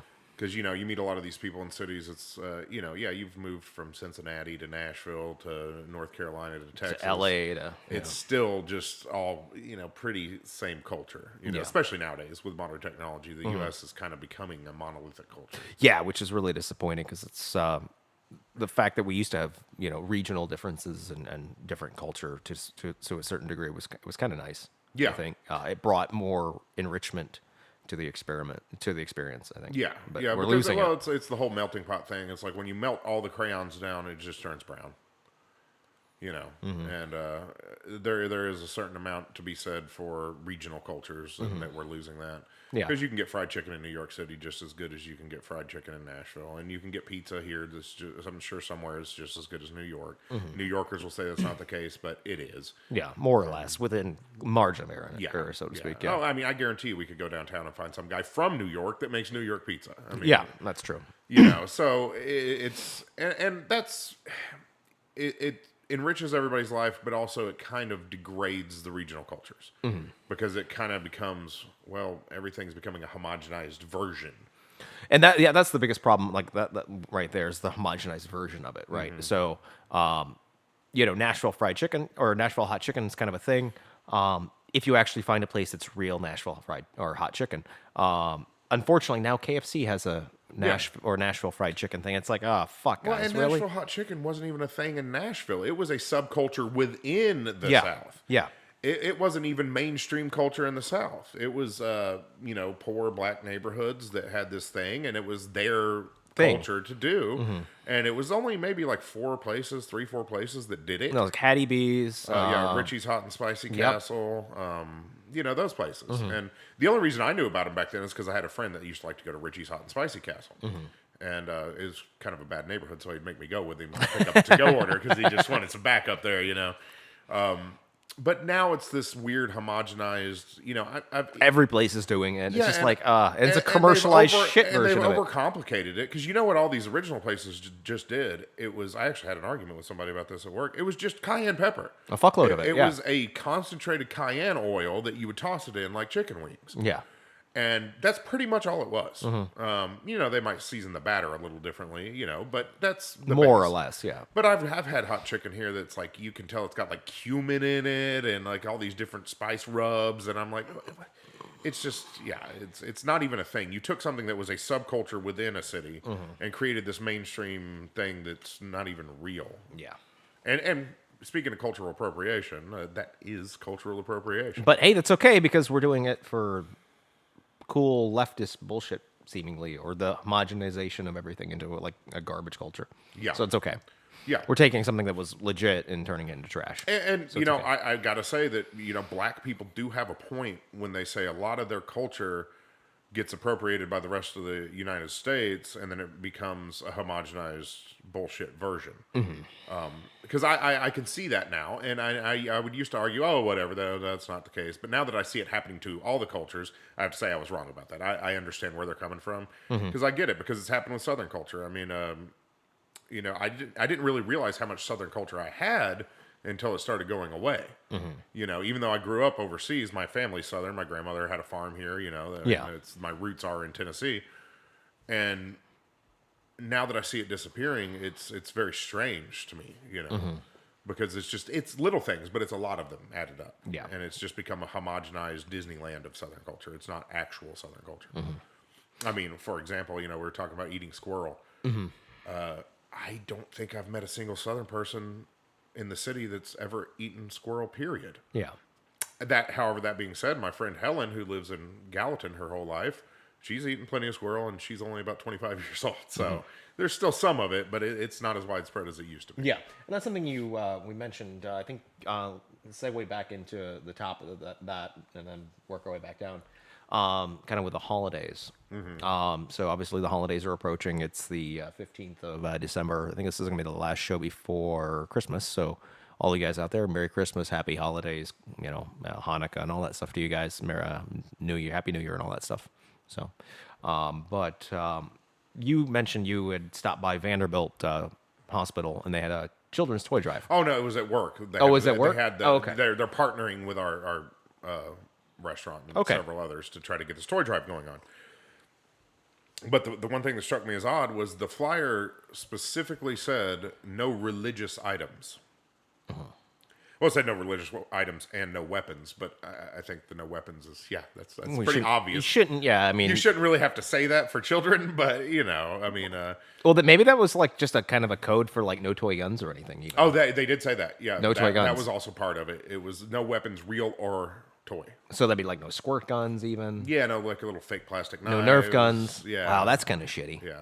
I don't know. like- You could probably get away with a squirt gun. A squirt gun or a Nerf gun? I'm thinking maybe? they're, like the little plastic guns. They don't, or, airsoft guns or stuff. But the religious thing struck me as odd because I'm like, it's called Christmas. Christ is in the name. I personally am not a very religious person. My house doesn't have any Christmas decorations at all. I still participate in it because of my family and whatnot. And you can absolutely celebrate secular Christmas if that's what you want to do. I mean, hell, you're free to do whatever the hell you want to do. But I just found that as odd for, it's kind of a slap in the face to the religious people. It's like, this holiday came from that. And then you're saying, don't get anything religious themed for children. Well, it's a religious holiday. It's not Thanksgiving. Thanksgiving is a secular holiday. It's a very uniquely American 4th of July, secular holiday. Christmas is a religious holiday. Yeah, it is. That seems strange. Well, it just boils down to ultimately cultural appropriation. Secular Christmas is cultural appropriation, like it or not. That's what it is. You're taking a Christian-oriented holiday and turning it into, a bullshit secular holiday. it'd be the same as if like I'm like, oh, let's celebrate Ramadan. So I'm gonna fast all day, and then we'll start out eating dates and stuff like that, and then we'll bust out the kebabs and the hummus and all the other goat and all the good stuff, and it'll be delicious. And I'm gonna pair it with a Merlot because I'm a prick because I'm celebrating secular Ramadan. And no crescent moons anywhere. That's a symbol of Oh no, Islam. no, You got to get rid of it. yeah, we got to get you rid of know. the crescent moon. But we're still doing Ramadan. But we're still doing Ramadan, yeah. Yeah. No Qurans, no prayer rugs, none of this stuff. Although, on a side note, the food during Ramadan, I think it's the thing. Maybe we should. fantastic. That's what I'm saying. I think we should start culturally Yeah. appropriating that because Yeah. the food is good. Yeah. Oh, dude, at sundown, we'd go watch the cannon be fired. There was a guy that was set up in just a dirt lot in the middle of the city, and Yeah. he lived in a tent beside the cannon during the time. That was his job. And he was there to mark when the sun fell below the horizon, and it would be time to start the feast. So we'd go and we'd watch him. He'd tie a rope around his ankle because he wanted to plug his ears. And they had this smallish artillery from the '60s or something. Yeah. Put a blank in it. Yeah. And he would tie that little rope to his ankle, and he'd just kick it and cover his ears, and then everybody around the city could hear that, and you knew it was time. The restaurants would open their doors and you could start the feast. I can't blame the guy for covering his ears. Those things are loud as fuck. Yeah, and you talk about a job, man. I mean, you probably got paid little or nothing just to sit there in a tent and All day. in 100 Guard the cannon. 120 degrees during the day just to fire the cannon and guard the cannon. So good for that guy. Tough job. Yeah. But yeah, like I said, I think we should start secularizing Ramadan while we're at it. Yeah. And actually, I get screwed at Christmas, so I'm going to do secular Hanukkah. That way, I get little presents instead of just getting screwed over on my birthday because I'm born on the 24th. So I get fucked on Christmas as it is. So fuck Christmas. I'm going to be a secular Jew. There you go. Well, there's a lot of those. It's a tradition with Jewish people. Jewish atheism is a tradition. I mean, you can look it up with intellectuals. Yeah, I know. It's a thing. But I'm going to be a secular Muslim Jew Yeah, there you go. because that way I can do Ramadan too. Yeah. And I do have to admit, the older I've gotten, I used to think in the 80s it was bullshit when the Christians said, oh, there's a war on Christianity. In the 80s it was, it was still the majority thought process of Americans.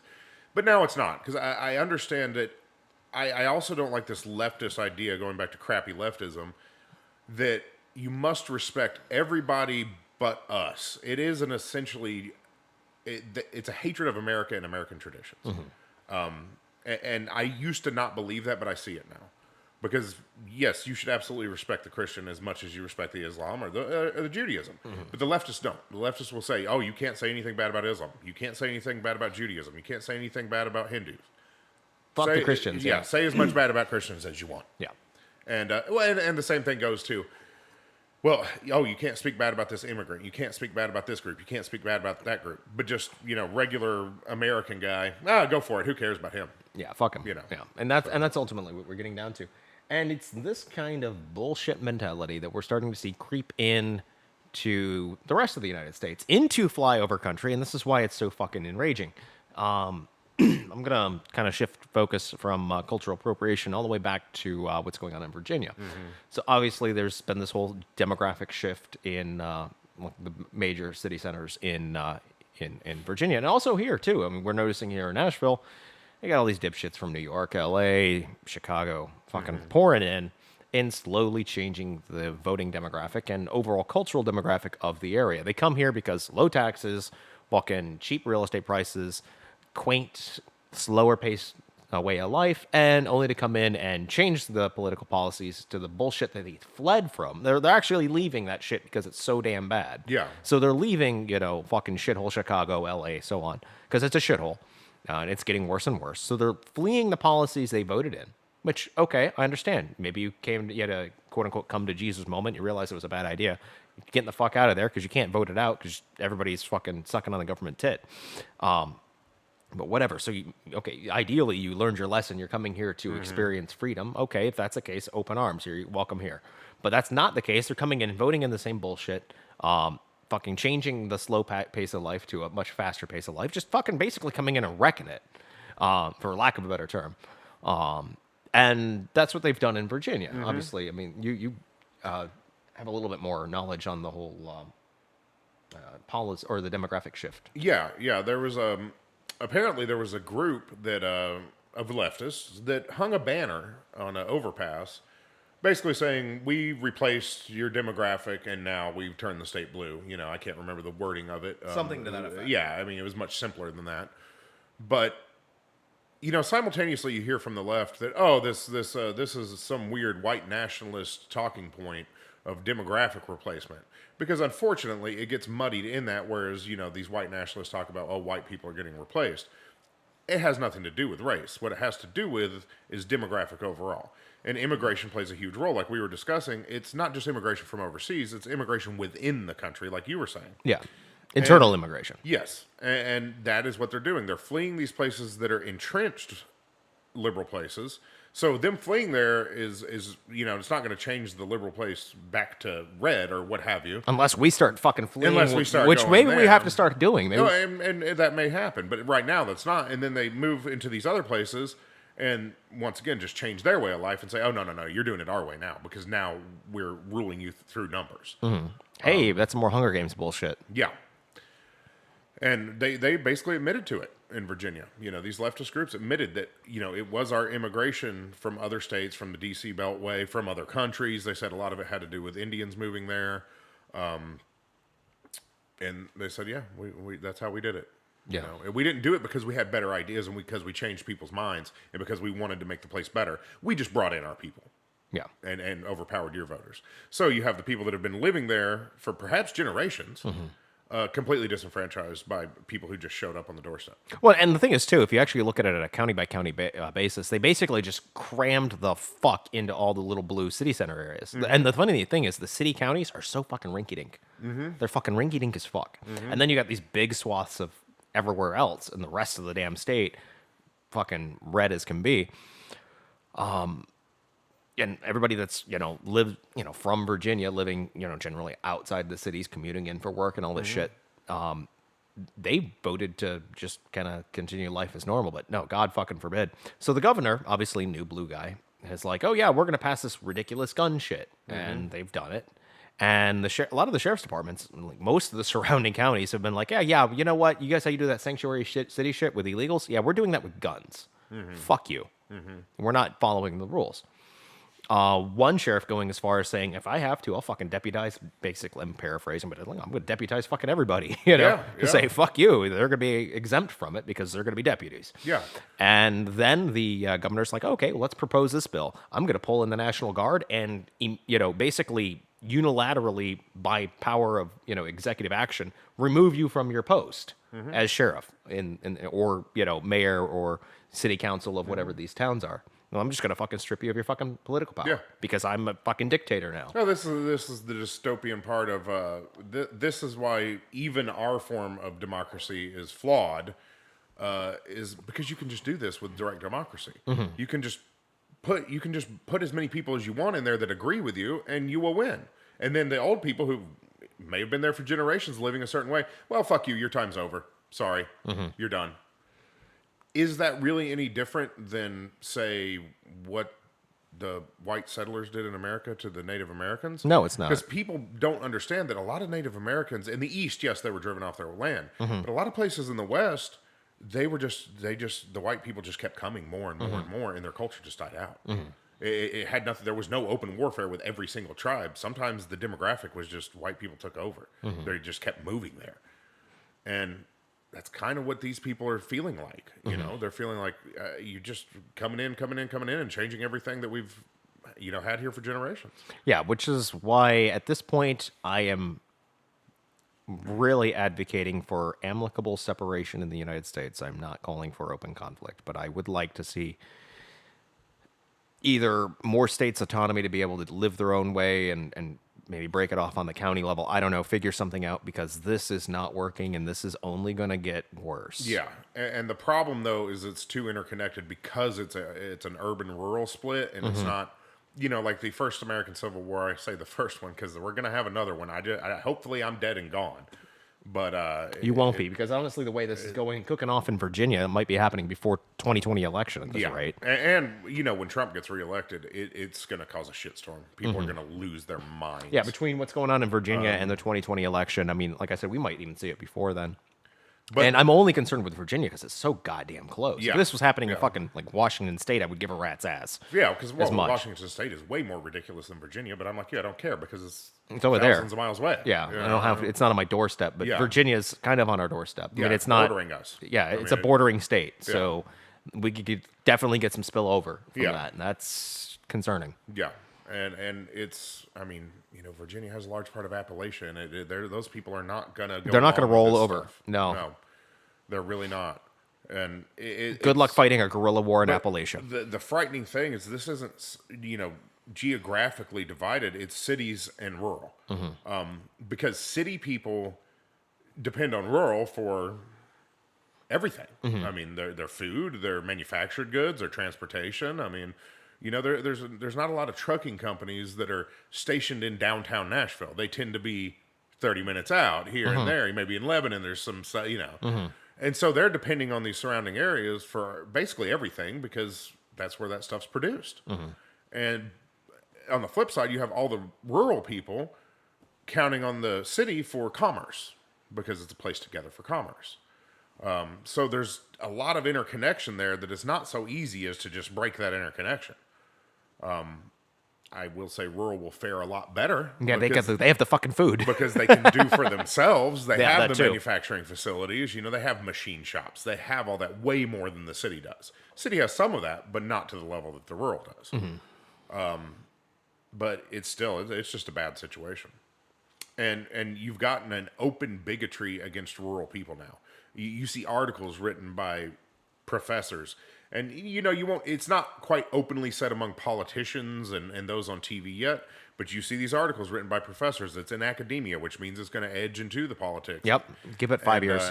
You hear these articles where they just say, well, if you live in a rural area, you're a piece of shit. I mean, they openly you may as well, I mean, they spend thousands of words just deriding say the that, rural yeah. American, talking about how their carbon footprint is so much more and how they need more resources and they consume more government subsidies and all this and that. And I'm like, well, fine, just do away with government subsidies. I don't give a shit.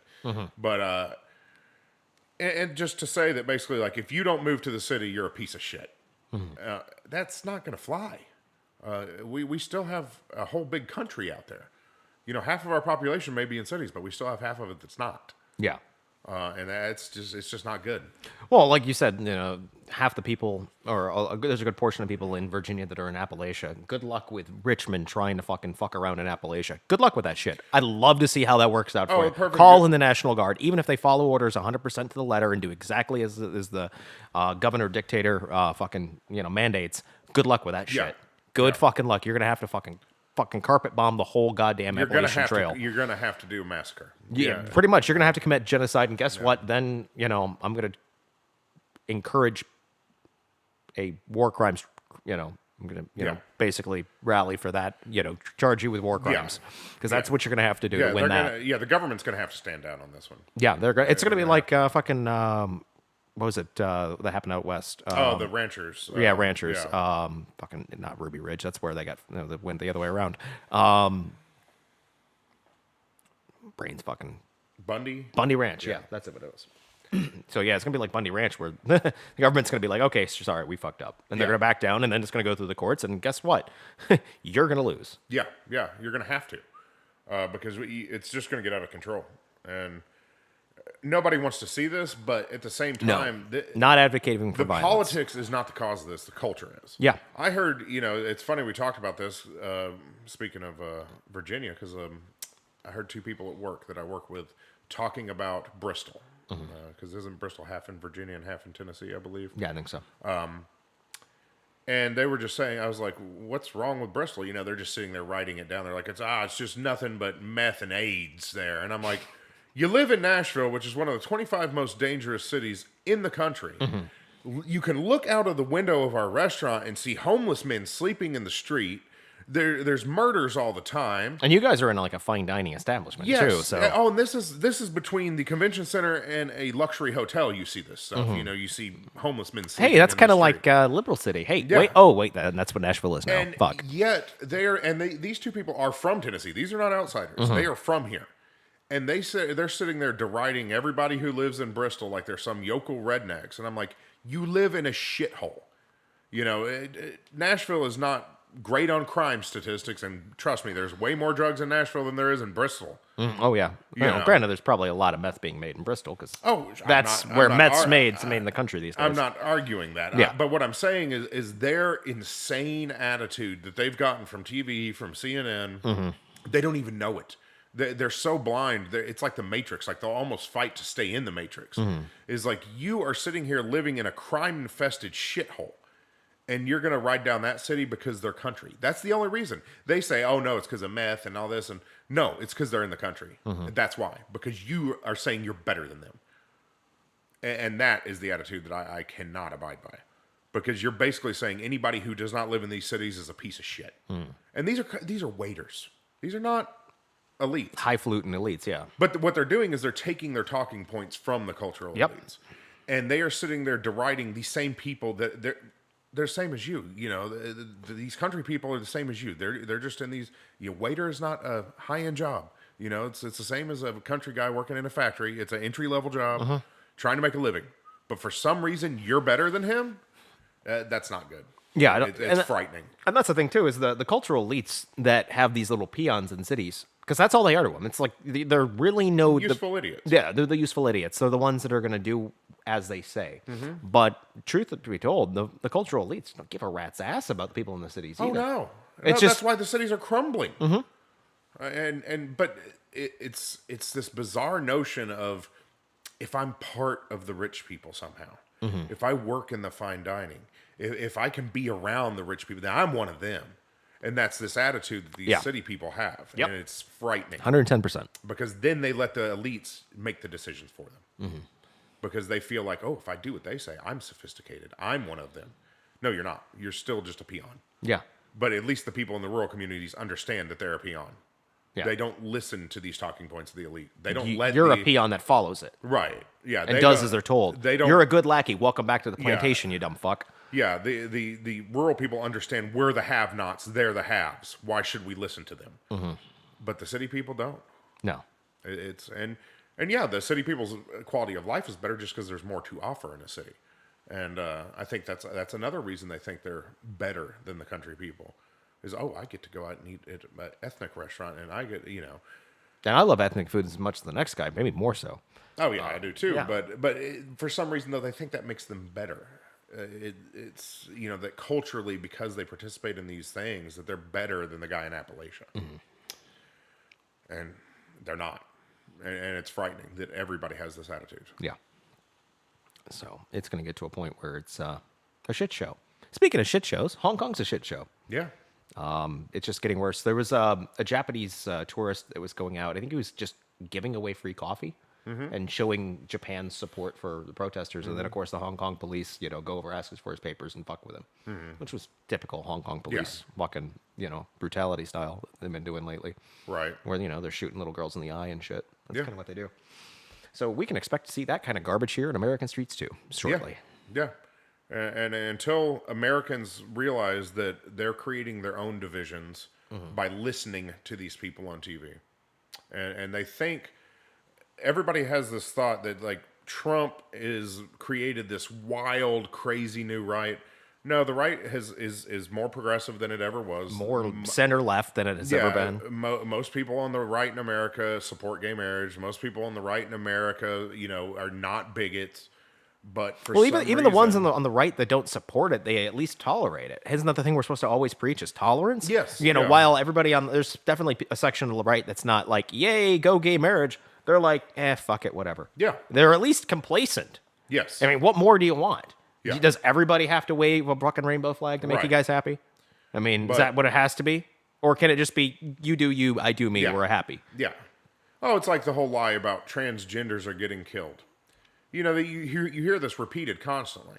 It's not true. If you look at transgenders, they are actually killed less frequently than the population at large. But the left feeds these talking points to these useful idiots and convinces the useful idiots that everybody who's not part of our cult is an evil, bad man. And that's not to say that, occasionally there's the weird fucking freak murder that happens like that. And it's fucked up, Sure. I think anybody should call that out. It's like, but then again, killing anybody should be fucking called out. But it's not a trend No. in America.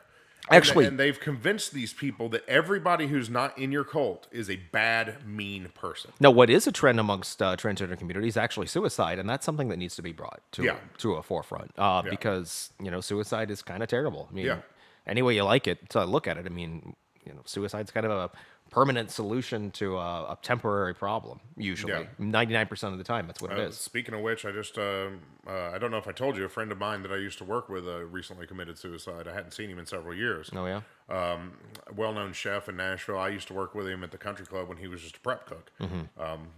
Hadn't seen him for probably 6 or 7 years.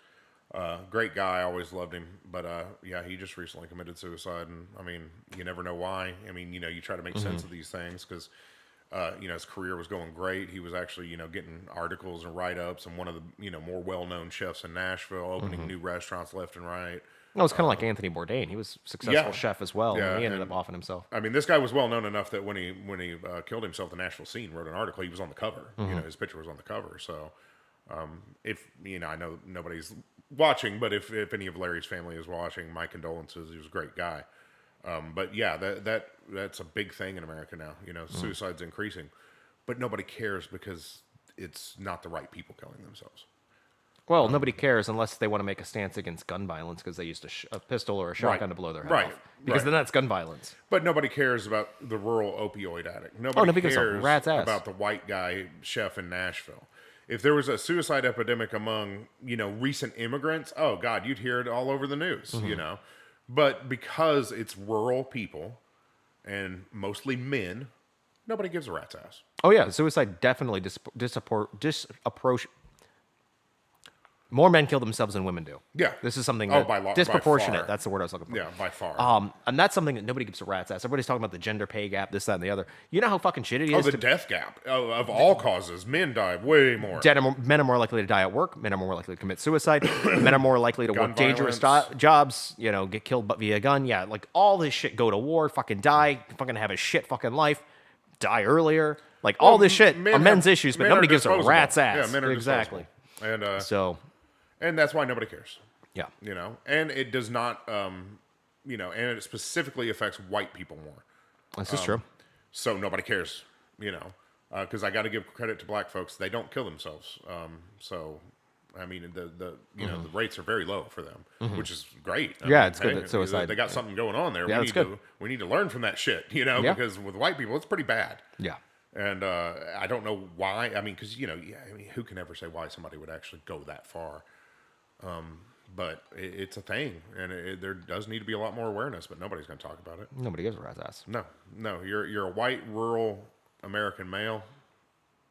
You're just disposable fodder. Nobody cares.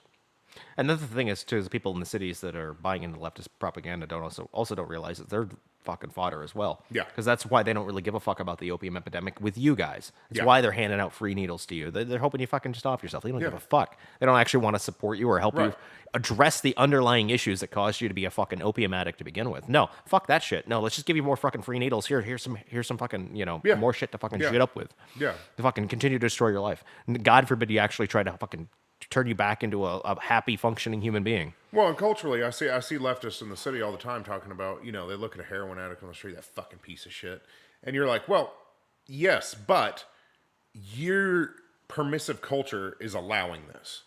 If the cops were rounding up all these heroin addicts constantly, if that Detoxing keeps them. one guy off of heroin because going, man, I don't want to be rounded up by the cops.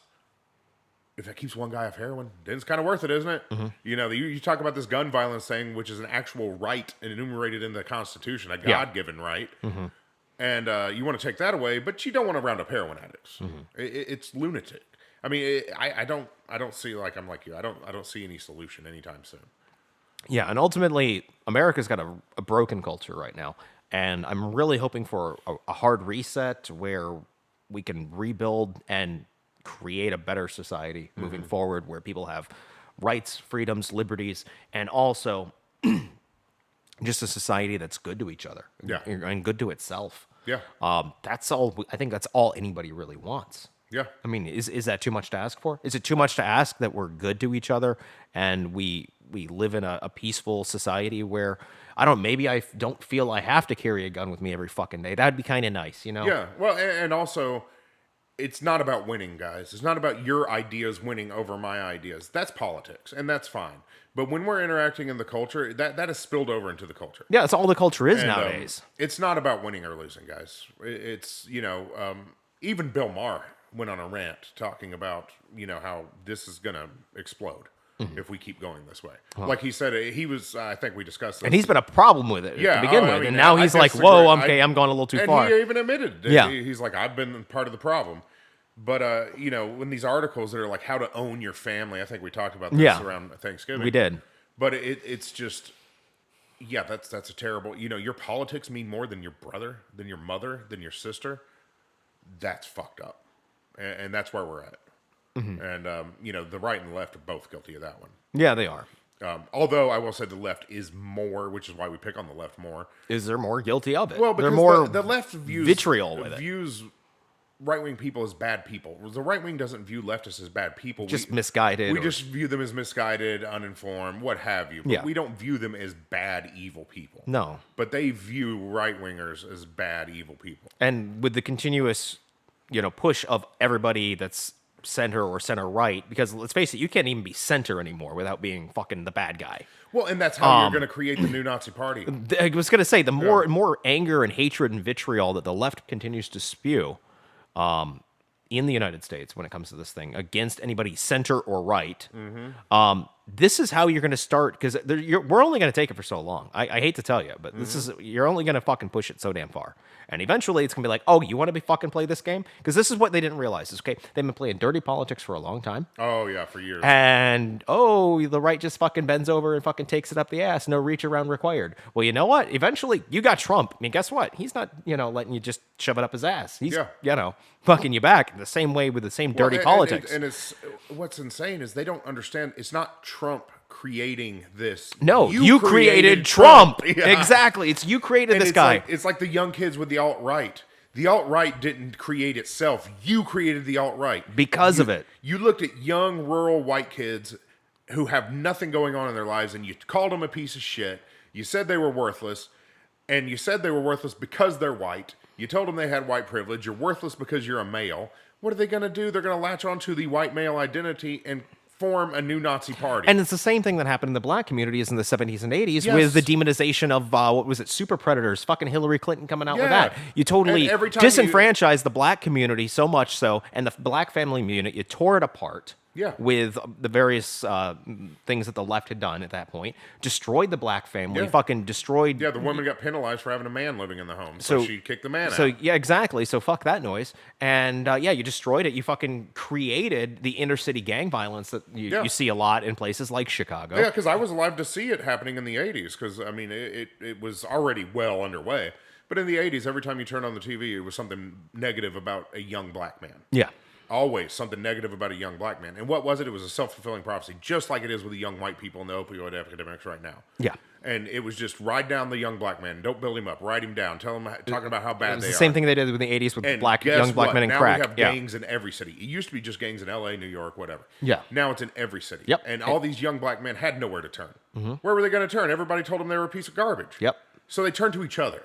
And that's why they have gangs. Because that's all they had was each other. Yeah, that's all they could count on. And the woman to kick them out of the house because she didn't get her welfare check if they lived in the house. So they didn't even No have father. they didn't Yeah. even have their women supporting them. Nope. And then they had no father. So who did they turn to? Each other. Because it's the only thing they had. Yeah. And that's what they're creating. And they're going to continue to create this shit pile. Yeah. I'd like to see, everybody back together, cohesive, the black family unit together. That'd Yeah, be the Black great. Family Unit was destroyed by the great Johnson's Great Society and then this war on poverty. Yeah. It destroyed it. If you want to give people benefits, that's fine, but let's not say you got to take the man out of the home. Yeah. They're saying, oh, well, you're married, you got 2 incomes now, no more benefits. Well, what do you think is going to happen? They're going to kick the man out. Exactly. As a matter of fact, it should be the opposite. It's like, hey, look, they're actually trying to support themselves as a family unit. Maybe they're a little short and they're not making it. You want to do a welfare program, actually reward the good behavior. Yes.